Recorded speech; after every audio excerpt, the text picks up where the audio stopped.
मैं कैसे करूं बखान, तेरी खूबसूरत जन्नत का मैं कैसे करूं बखान। है मजहब होता एक वहाँ, है मजहब होता एक वहाँ, हर चेहरे पर मुस्कान, हर चेहरे पर मुस्कान। तेरी खूबसूरत जन्नत का मैं कैसे करूं बखान, तेरी खूबसूरत जन्नत का मैं कैसे करूं बखान।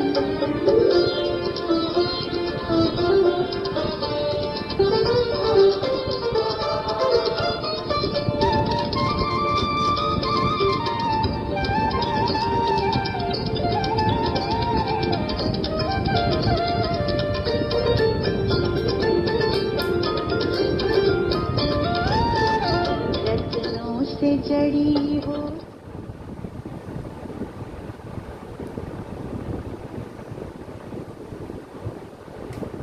शांति।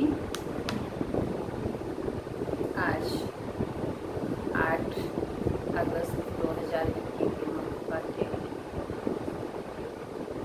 डबल विदेशी ब्राह्मण बच्चों की विशेषताएं, ये आज पढ़ने का सार है। आज भाग्य विधाता बाप दादा अपने श्रेष्ठ भाग्यवान बच्चों को देख रहे हैं। हर एक बच्चे का भाग्य श्रेष्ठ तो है, लेकिन नंबरवार है। आज बाप दादा सभी बच्चों के दिल में उमंग उत्साह के दृढ़ संकल्प कितने हैं वो सुन रहे हैं। संकल्प द्वारा भी सभी ने ध्यान की। वे बाप दादा के पास संकल्प करते ही पहुंच गए।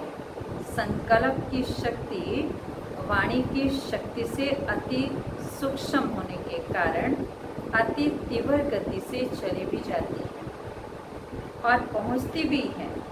अरू रिहान की भाषा है ही संकल्प की शक्ति। साइंस वाले आवाज को कैच करते हैं, लेकिन संकल्प को कैच करने के लिए सूक्ष्म साधन चाहिए। बाप दादा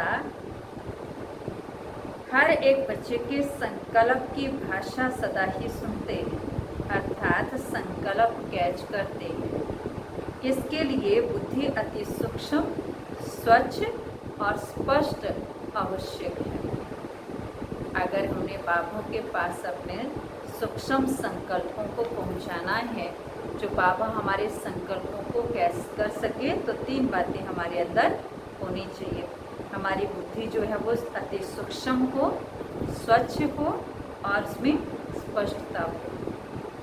तब ही बाप के रूहान के रिस्पॉन्ड को समझ सकेंगे।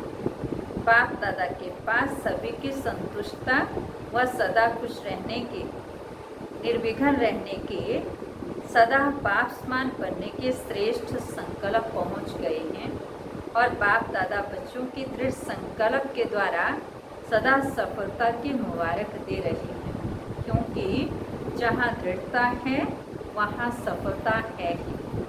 ये है श्रेष्ठ भाग्यवान बनने की निशानी।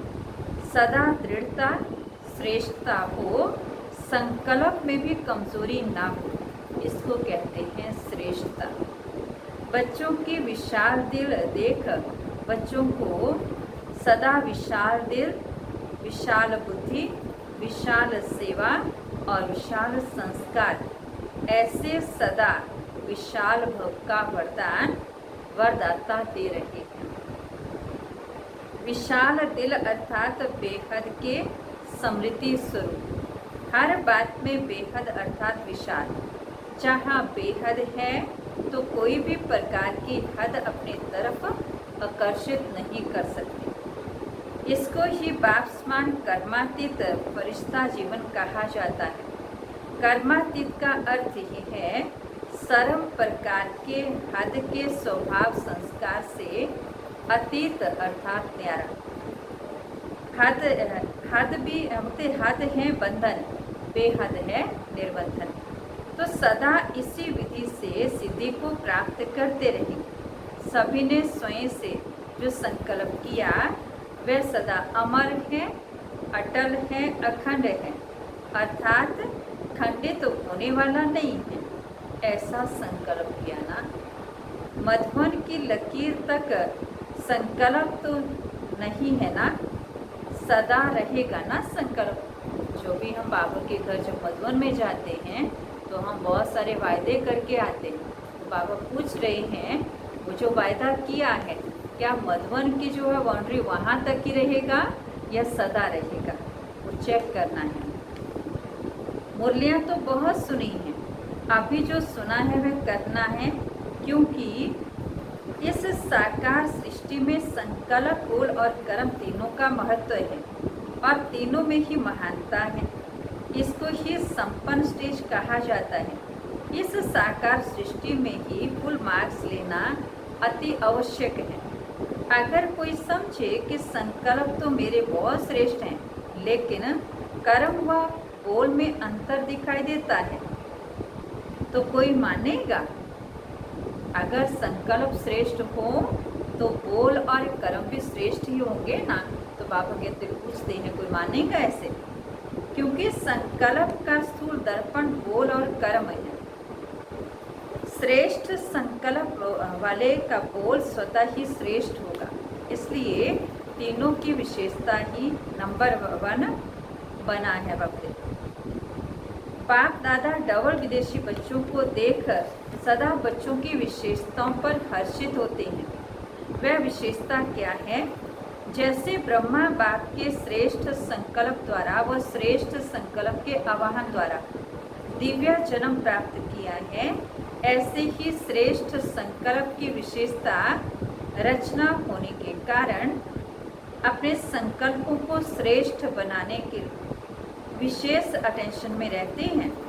संकल्प के ऊपर अटेंशन होने कारण किसी भी प्रकार की सूक्ष्म माया के वार को जल्दी जान भी जाते हैं और परिवर्तन करने के लिए व विजय बनने के लिए पुरुषार्थ कर जल्दी से खत्म करने का प्रयत्न करते हैं।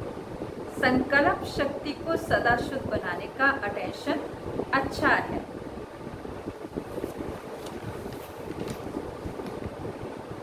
अपने को चेक करने का अभ्यास अच्छा है। सूक्ष्म चेकिंग के कारण छोटी गलती भी महसूस कर बाप के आगे निमित्त बने हुए बच्चों के आगे रखने से साफ दिल है। इसलिए इस विधि से बुद्धि में किचड़ा इकट्ठा नहीं होता है। मेजॉरिटी साफ दिल से बोलने में संकोच नहीं करते हैं। इसलिए जहाँ स्वच्छता है वहाँ देवताई गुण भी सहज धारण हो जाते हैं। दिव्य गुणों की धारणा अर्थात आवाहन करने का मार्ग ही ये है कि हमारे अंदर स्वच्छता हो। जैसे भक्ति में भी जब लक्ष्मी का व किसी देवी का आवाहन करते हैं तो आवाहन किस विधि? स्वच्छता को ही अपनाते हैं ना। जब भी हम किसी देवी का आवाहन करेंगे, किसी का भी करेंगे, तो उसमें क्या करेंगे? स्वच्छता को अपनाएंगे ना। बाबा कहते हैं जैसे भक्ति में भी आवाहन करते हैं तो स्वच्छता ही अपनाते हैं।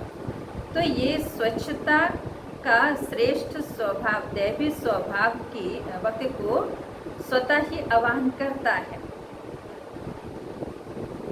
स्वच्छता का श्रेष्ठ स्वभाव दैवी स्वभाव को स्वतः ही आवाहन करता है। तो ये विशेषता मेजॉरिटी डबल विदेशी बच्चों में है। इसलिए तीव्र गति से आगे बढ़ने का डबल गोल्डन चांस ड्रामा में मिला हुआ है। इसको ही कहते हैं लास्ट सो फास्ट और फास्ट सो फर्स्ट। तो विशेष फर्स्ट जाने की ये विशेषता ड्रामा अनुसार मिली हुई है। इस विशेषता को सदा स्मृति में रख लाभ उठाते चलो। आया, स्पष्ट किया और गया। इसको ही कहते हैं पहाड़ को रुई समान बनाना। रुई सेकंड में उड़ जाती है ना, पर पहाड़ को कितना समय लगेगा?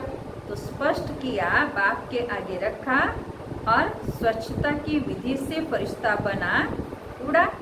इसको कहते हैं लास्ट सो फास्ट, फास्ट गति से उड़ना। ड्रामा अनुसार ये विशेषता मिली हुई है। बाप दादा देखते भी हैं कि कई बच्चे चेक भी करते हैं और अपने को चेंज भी करते हैं, क्योंकि लक्ष्य है कि हमें विजयी बनना ही है। मेजॉरिटी का ये नंबर 1 लक्ष्य है। पहली विशेषता क्या है? अपने को चेक करना और चेंज करना, और वो भी स्वच्छता के आधार पर। दूसरी विशेषता है जन्म लेते, वर्षा प्राप्त करते सेवा का उमंग उत्साह स्वतः ही रहता है। सेवा में लग जाने से एक तो सेवा का प्रत्यक्ष फल खुशी भी मिलती और सेवा से विशेष बल भी मिलता है, और सेवा में बिजी रहने के कारण निर्विघ्न बनने में सहयोग भी मिलता है। तो सेवा का उमंग उत्साह स्वतः ही आना, समय निकालना व अपना तन मन धन सफल करना, ये भी ड्रामानुसार विशेषता की लिफ्ट मिलती है। अपनी विशेषताओं को जानते हो ना, इस विशेषताओं से अपने को जितना आगे बढ़ाना चाहो उतना आगे बढ़ा सकते हो। ड्रामानुसार किसी भी आत्मा का युलाना नहीं रह सकता कि हम पीछे आए हैं इसलिए आगे नहीं बढ़ सकते। डबल विदेशी बच्चों को अपनी विशेषताओं का गोल्डन चांस है। भारतवासियों को फिर अपना गोल्डन चांस है, लेकिन आज तो डबल विदेशी बच्चों से मिल रहे हैं। ड्रामा में विशेष नोंद होने के कारण किसी भी लास्ट वाली आत्मा का उलाहना चल नहीं सकता, क्योंकि ड्रामा एक्यूरेट बना हुआ है। इन विशेषताओं से सदा तीव्र गति से उड़ते चलो, समझा? स्पष्ट हुआ? वह अभी भी कोई उलाहना है। दिल खुश मिठाई तो बाप को खिला दी, दृढ़ संकल्प किया अर्थात दिल खुश मिठाई खिलाई। ये अविनाशी मिठाई है। सदा ही बच्चों का भी मुख मीठा और बाप का भी मुख मीठा है ही, लेकिन फिर और भोग नहीं लगाना। दिल खुश मिठाई का ही भोग लगाना। स्थूल भोग तो जो चाहे लगाना, लेकिन मन के संकल्पों का भोग सदा दिल खुश मिठाई का ही लगाते रहना। बाप दादा सदा कहते हैं कि पत्र जब लिखते हो तो सिर्फ 2 अक्षर का पत्र सदा बाप को लिखो। वह 2 शब्द कौन से हैं? ओके।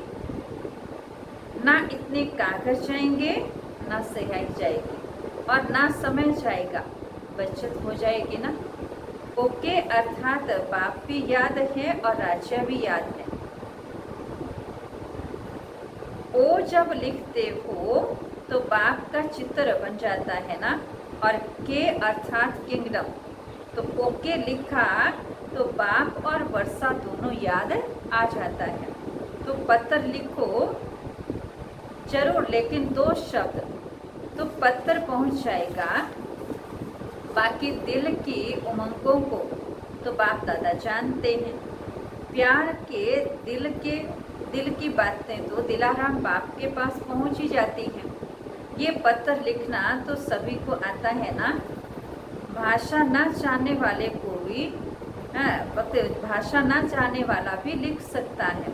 इसमें भाषा भी सभी की एक ही हो जाएगी। ये पसंद है ना पत्र लिखना। अब पत्र में क्या लिखना है? ओके। ओ माना शिव बाबा और के माना किंगडम। तो बाबा और हमारा जो स्वराज्य है उसकी याद हमें रहे। अच्छा, आज पहले ग्रुप का लास्ट दिन है। प्रॉब्लम्स तो सब खत्म हो गई, बाकी टोली खाना और खिलाना बाकी क्या रह गया? अभी औरों को ऐसा बनाना है। सेवा तो करनी ही है ना। निर्विघ्न सेवाधारी बनो।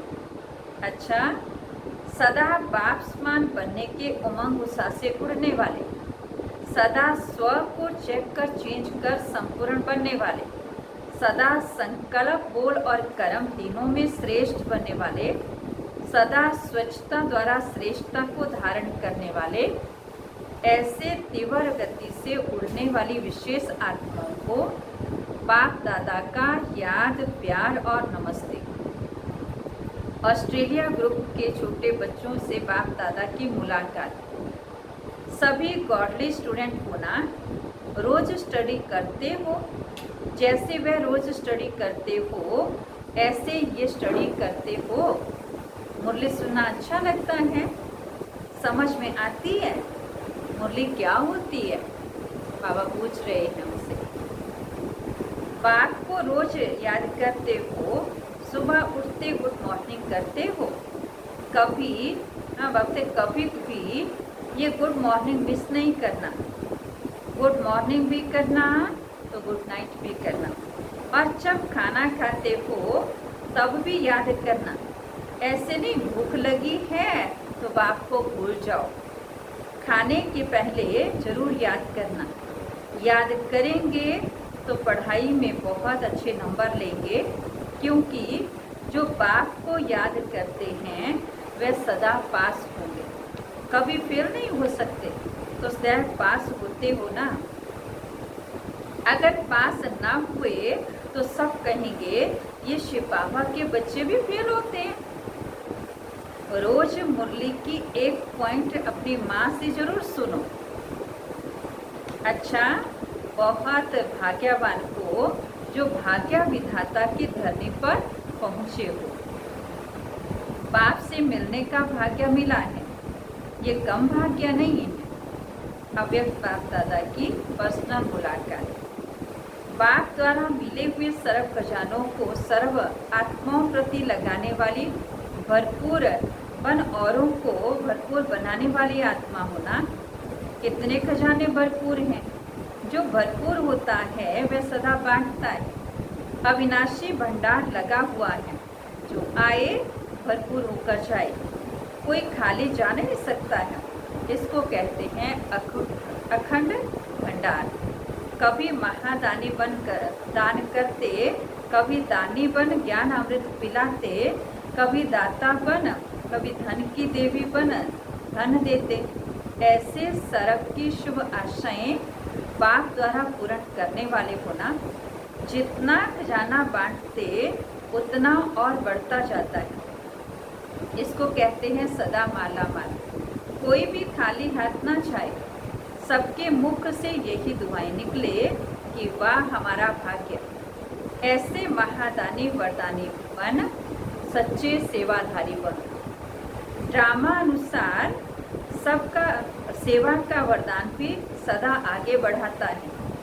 एक होती है योग्यता द्वारा सेवा प्राप्त होना और दूसरा है वरदान द्वारा सेवा प्राप्त होना।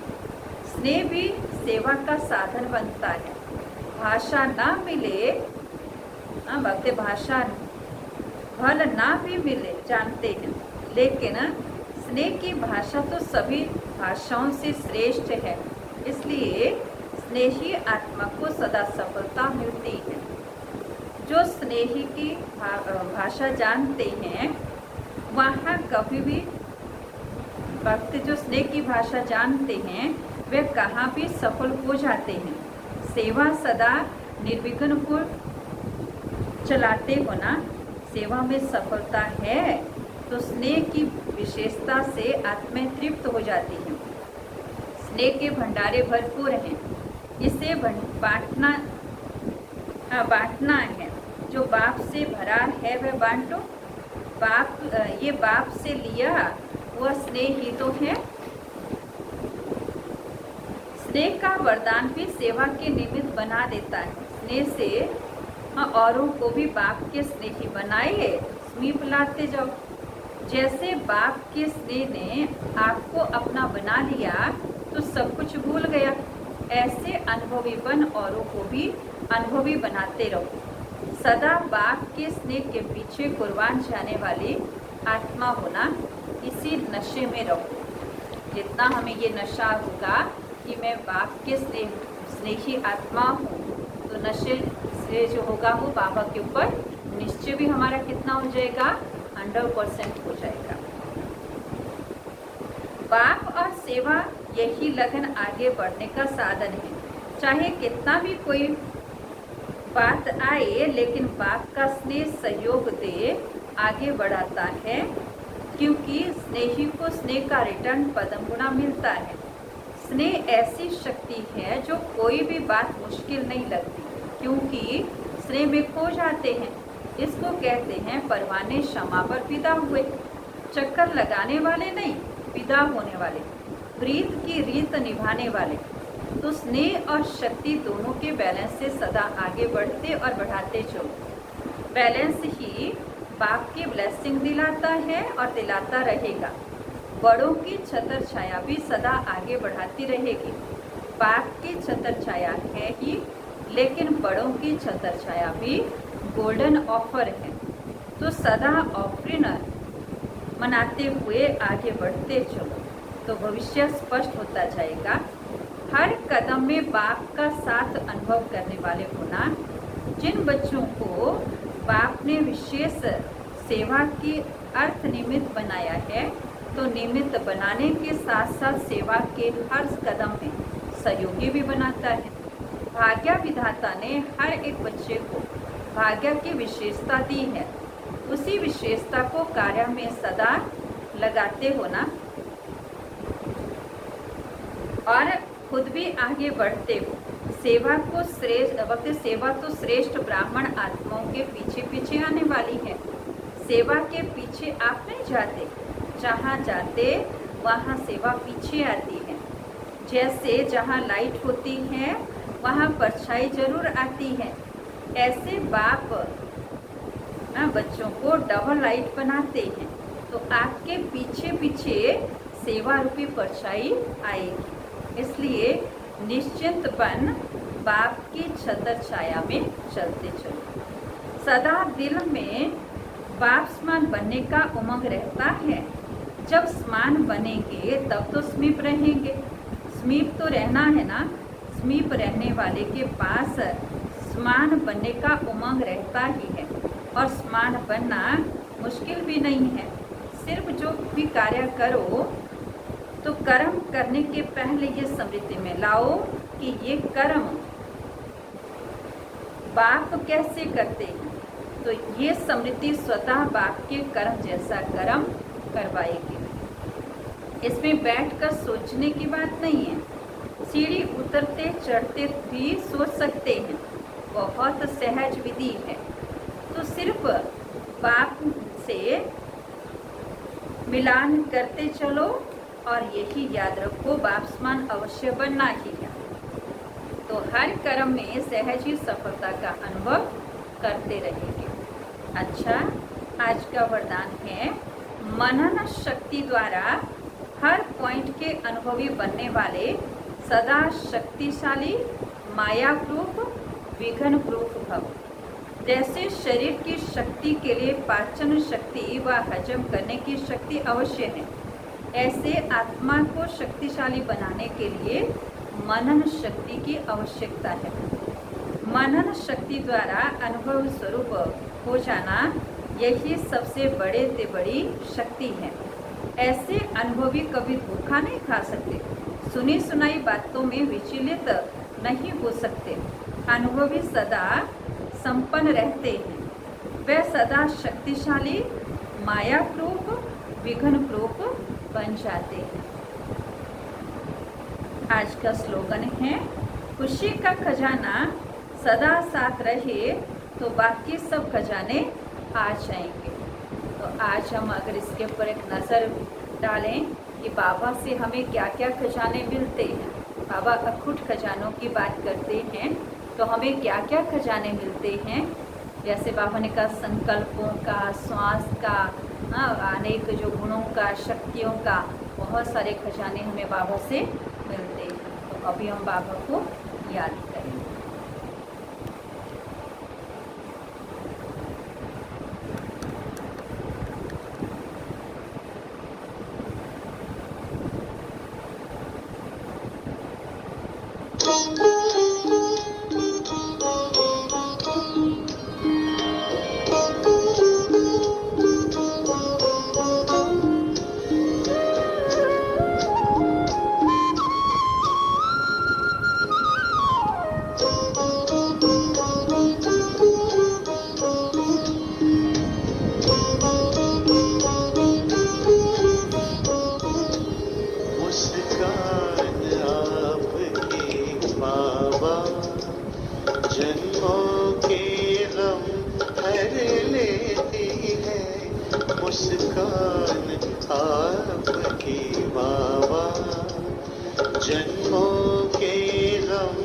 भर लेती है। जैसे सूरज की आके किरण, जैसे सूरज की